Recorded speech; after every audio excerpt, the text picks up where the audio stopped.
அனைவருக்கும் வணக்கம். என்னுடைய லைஃப் ஸ்டோரி பத்தி வீடியோஸ் அப்லோட் பண்ணிட்டு இருக்கேன். முந்தைய வீடியோவோட லிங்க் டிஸ்கிரிப்ஷன்ல கொடுத்துருக்கேன், பார்த்து தெரிஞ்சுக்கோங்க. ஆர்மில இருந்து எனக்கு மாசம் மாசம் 5000 ரூபாய் ட்ரீட்மெண்ட்டுக்காக கொடுப்பாங்க. நான் எந்த ட்ரீட்மெண்ட்டுக்கும் போறது கிடையாது. அந்த அமௌண்ட்டை வச்சு என்னோட மொபைல் ரீசார்ஜ், எனக்கு உள்ளன் வேணும்னா அதை வாங்கிப்பேன். இது போலதான் நான் எல்லாமே அதுல தான் செலவு பார்த்துட்டு இருந்தேன். இப்போ என்ன பாத்துக்கிறவங்களுக்கு காசு கொடுக்கணுமே அப்படின்றதுக்காக நான் எங்க அப்பா கிட்ட பென்ஷன் அமௌண்ட் கேட்டதுக்கு, பென்ஷன்லாம் நீங்க எவ்வளவு நாள் ஆயிடுச்சு, நீ இப்ப காசு கேக்குற அப்படின்னு சொன்னோடனே எனக்கு அப்படியே ஏதோ தலையில இடி விழுந்த மாதிரி ஆயிடுச்சு. நம்ம உயிரோட இருக்கும்போது எப்படி அமௌண்ட் நிற்கும்? சர்டிபிகேட்டும் நம்ம கரெக்டா கொடுத்துட்டோம், அப்புறம் எப்படி இது போல ஆயிடுச்சுன்னு சொல்லி அப்புறம் என்னுடைய சின்ன தங்கச்சி கிட்ட சொன்னேன். அப்போ எனக்கு பென்ஷன்லாம் வராது இனிமேல் அப்படின்னு சொல்லிட்டாங்க, எனக்கு என்ன பண்றதுன்னே தெரியல. அப்ப என்னுடைய தங்கச்சி சொல்லுச்சு, அந்த அண்ணாக்கு ஃபோன் பண்ணி கேட்க வேண்டியது தானே, கடைக்கார அண்ணாக்கு, அவங்க பையனுக்கும் பென்ஷன் வந்துச்சான்னு கேட்டுப்பாரு அப்படின்னு.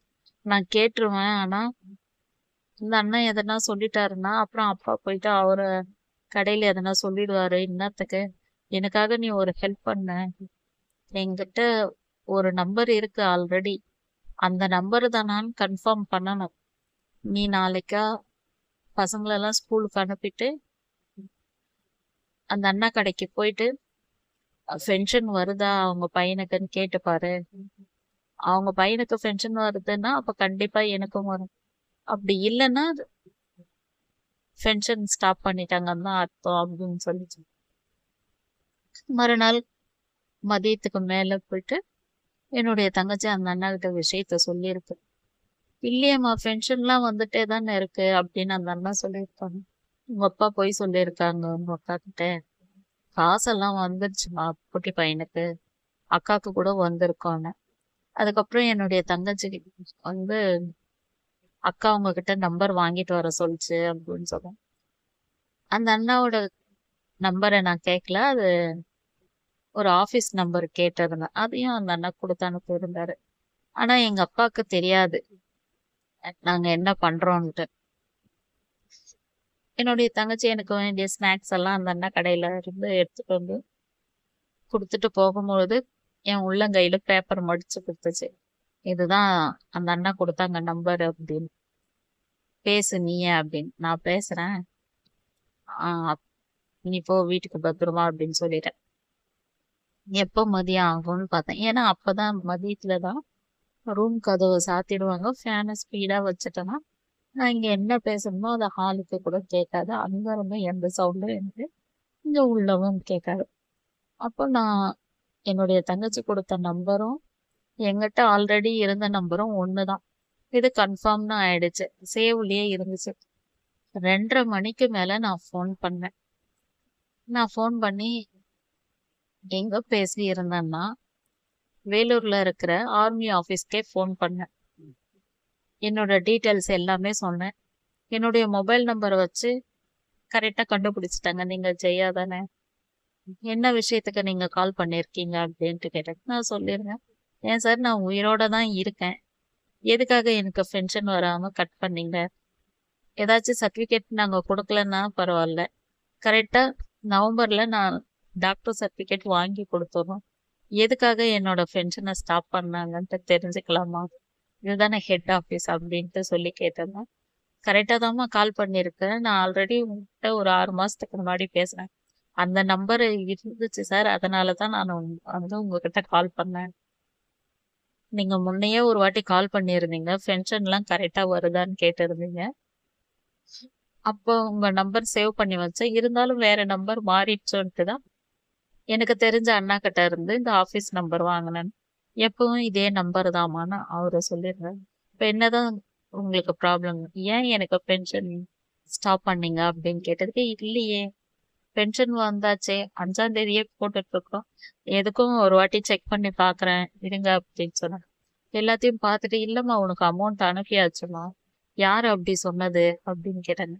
என்னோட அப்பா தான் சொன்னாரு, எனக்கு பணம் நின்னு போச்சுன்னு சொல்லிட்டாரு சார், அதனாலதான் சார், எங்க அம்மாவும் இல்ல, என்ன பாத்துக்கிறதுக்கு ஆள் இல்ல, ஏதோ இந்த காசுல தான் நான் வந்து என்ன பாத்துக்கிறவங்களுக்கு கொஞ்சம் காசு கொடுத்துட்டு மீதி அமௌண்ட்ல நான் ரீசார்ஜ் பண்றது எனக்கு தேவையானதெல்லாம் நான் அந்த காசுல தான் சார் வாங்கிக்கிறேன். பணம் நின்று 6 மாசத்துக்கு மேல ஆயிடுச்சுன்ட்டு சொல்லிட்டாரு. சொன்னதுக்கு அந்த சார் கேட்டாங்க, உங்க அப்பா குடிப்பாரான்னு. குடிப்பாரு, ஆனா டெய்லி எல்லாம் குடிக்க மாட்டாரு, என்னைக்கோ ஒரு நாளைக்கு அப்படிதான் சார். உங்களை வேற ஏதாச்சும் சண்டை போடுறாரா? அவரை ஆஸ் யூஷுவல் எப்பவும் திட்டுற மாதிரி தான். ஆனா எனக்கு இதுல பணம் வரலன்னு சொன்னதுக்காக தான் சார் நான் கால் பண்ணேன். இப்ப யாரோட அக்கௌண்ட்டுக்கு வருது அப்படின்ற மாதிரி கேட்டிருந்தாங்க. அப்பாவுடைய அக்கௌண்ட்டுக்கே தான் அமௌண்ட் போடுறீங்க, என் அக்கௌண்ட்டுக்கு போட்டிருந்தீங்கன்னா எனக்கு எந்த பிரச்சனையும் இல்லைன்னு. அப்பா இருக்கும்பொழுது அந்த மாதிரி மாத்த முடியாதுப்பா. சரி, நான் வந்து உனக்கு 1 hour கழிச்சு உனக்கு கால் பண்றேன், ஹெட் இருக்கிறாரு, அவர்கிட்ட உன்னை பேச வைக்கிறேன், அப்போ நான் ஃபோன் பண்ணும்போது நீ ஃபோன் எடுமான்னு சொல்லிட்டாரு. நானும் சாயந்தரம் ஆகும் அப்படின்ட்டு பார்த்தேன். ஆனா அவங்க ஒரு 1/2 மணி நேரத்திலேயே கால் பண்ணிட்டாங்க. அந்த சாரே எல்லா விஷயத்தையும் சொல்லிட்டு இருக்கிறாரு. இருந்தாலும் இவங்க என்கிட்ட கேட்டாங்க. ஆமா சார், எங்களுக்கு பணம் வரலன்னு சொன்னாங்க, அதனாலதான் நான் உங்ககிட்ட கேட்டுட்டு இருக்கேன் அப்படின்ட்டு சொல்லிடுறேன். அதுக்கப்புறம் அவரு என்ன சொன்னாருன்னா, உன்னுடைய பணம் உனக்கு கண்டிப்பா கிடைக்கும், நீ கவலைப்படாதமா, எதுவும் கஷ்டப்படக்கூடாது அப்படின்னு சொல்லிட்டு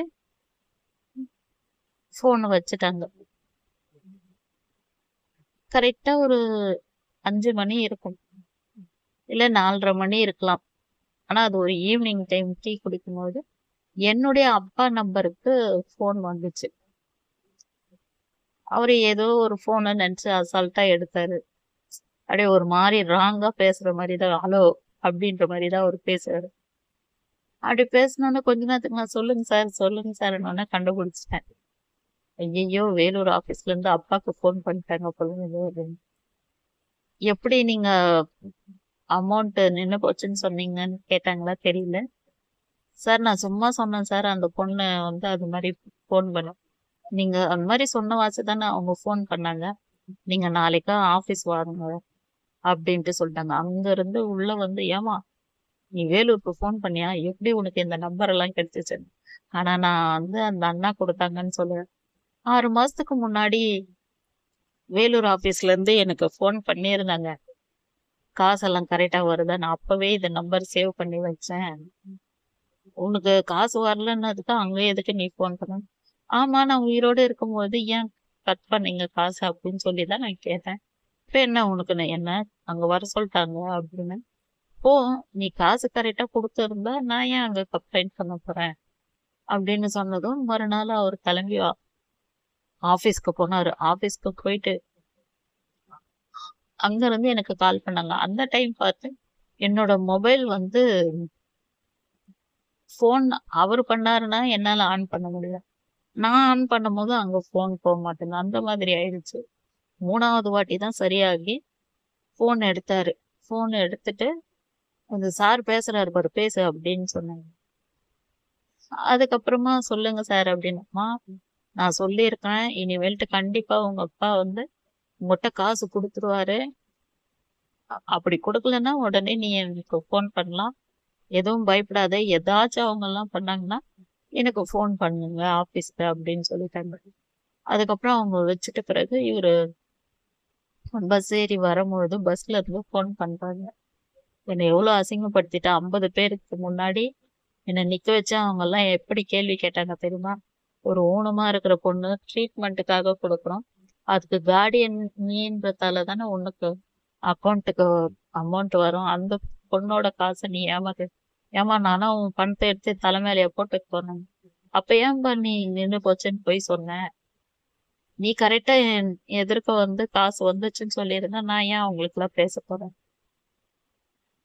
அதாவது அவரோட மனைவிக்கு பயந்துட்டு அந்த காசு நின்னு போச்சுன்னு சொல்லியிருக்காரு. இததான் ஒரு பஸ்ல சொன்னது. நான் அவ எதிர்க்க அந்த மாதிரி சொல்லக்கூடாதுன்ட்டுதான் நின்னுச்சுன்னு சொன்னேன். ஏன் பாய், என் காசு கொடுக்கறதுக்கு நீ எதுக்கு அவங்களுக்கு பயப்படுற அப்படின்ட்டு சொல்லிருவேன். அதுக்கப்புறம் வீட்டுல வந்து மறுபடியும் திட்டினாரு. எல்லாமே இந்த பாரு, இன்னொரு டைம் என்ன திட்டுற வேலை வச்சுக்கினேன், நான் நாளைக்கும் மறுபடியும் போன் பண்ணி வச்சிருவேன் அப்படின்னு. கோபமா இருந்தவருக்கு சிரிப்பும் வந்துருச்சு. உனக்கு எப்படிம்மா இவ்வளவு தைரியம் வந்துச்சு, உங்க அம்மா எவ்வளோ திட்டினாலும் கூட அமைதியா இருப்பா. ஆபீஸ்க்கு போறோம் போறோம்னு சொல்லுவாளே தவிர ஒரு நாளும் போனதில்ல. நீ ராஸ்கல், நீ எப்படிதான் இது இவ்வளோ தைரியம் வந்து ஃபோன் பண்ண? எல்லாமே நீங்கலாம் சொல்லி கொடுத்ததுதான். தைரியத்தை வர வச்சுக்கிட்டேன்.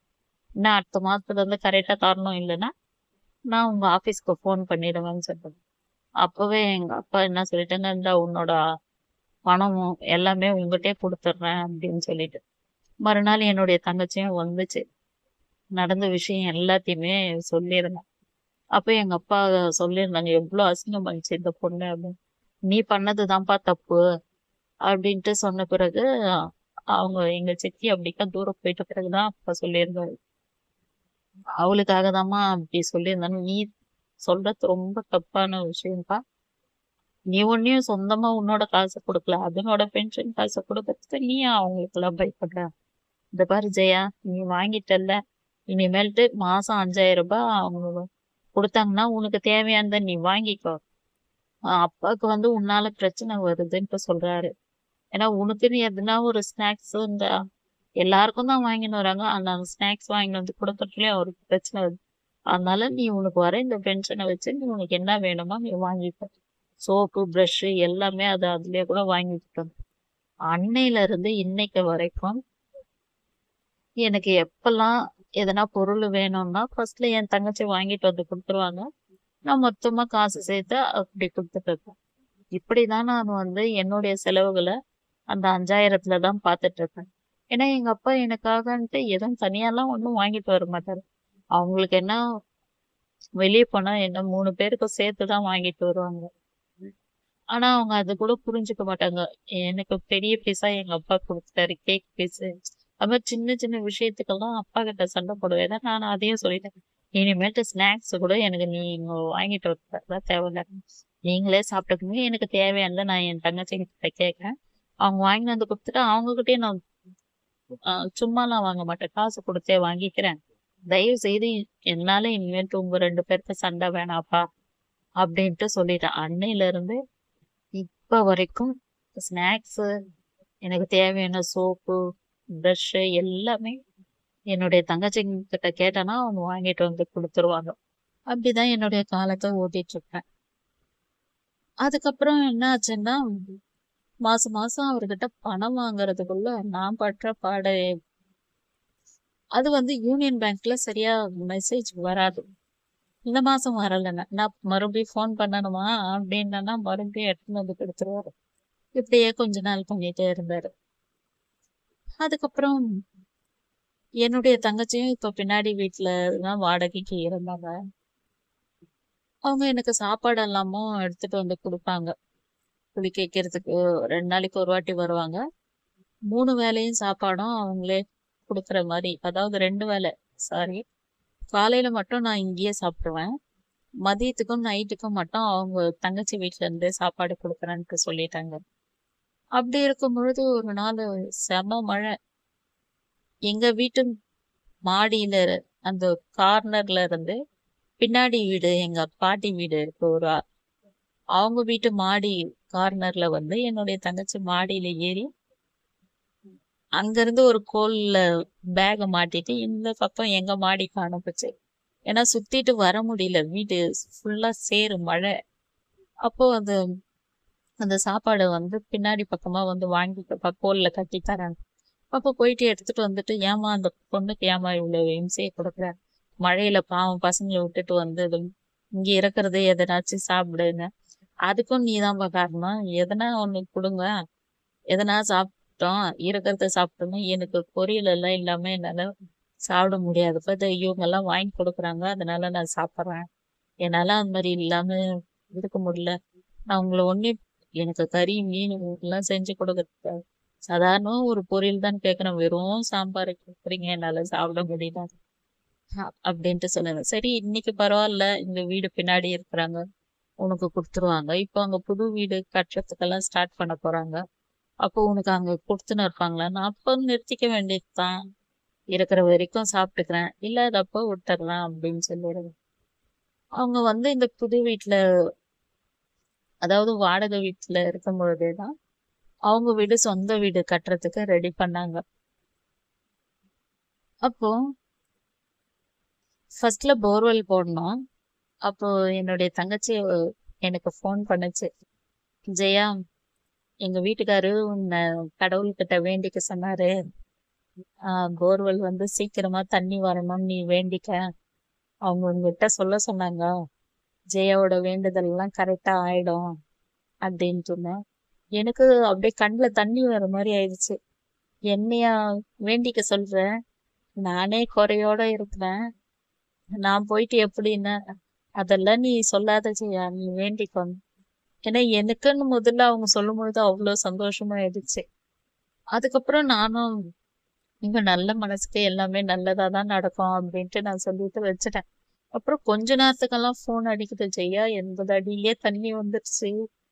நான் அப்புறமா வீடியோ எல்லாம் எடுத்து அனுப்ப சொல்றேன் பசங்களை.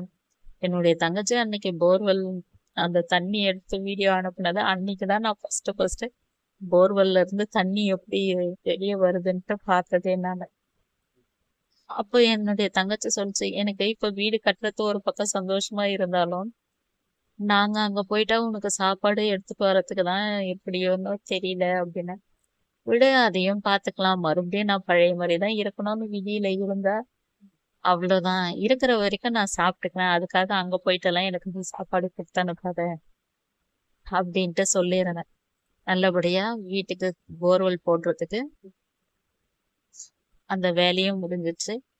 சீக்கிரத்திலேயே அவங்க வீடு கட்டவும் ஸ்டார்ட் பண்ணிட்டாங்க. வீடு கிரகப்பிரவேசமும் பண்ணவும் ஸ்டார்ட் ஆயிடுச்சு. கிரகப்பிரவேசம் அன்னைக்கு என்னை வந்து கூட்டிட்டு போல, நானும் போல. அப்ப என்னுடைய தங்கச்சி வீட்டுக்காரர் திட்டி இருக்கிறாங்க. நீங்க 2 பேரும் இருக்கிறீங்களே, போயிட்டு அந்த பொண்ணை கூப்பிட்டு வந்திருக்கலாம்ல, அதுக்கும் ஆசை வராதா? நம்ம தங்கச்சி வீடு கிரகப்பிரவேசம் பண்ணது அதெல்லாம் பார்க்கணும்ட்டு. எல்லாரும் அதை ஒரு மாதிரியே பார்ப்பாங்க, அது கஷ்டப்படுது, அதுக்குதான் நாங்க இப்ப வரலன்னு.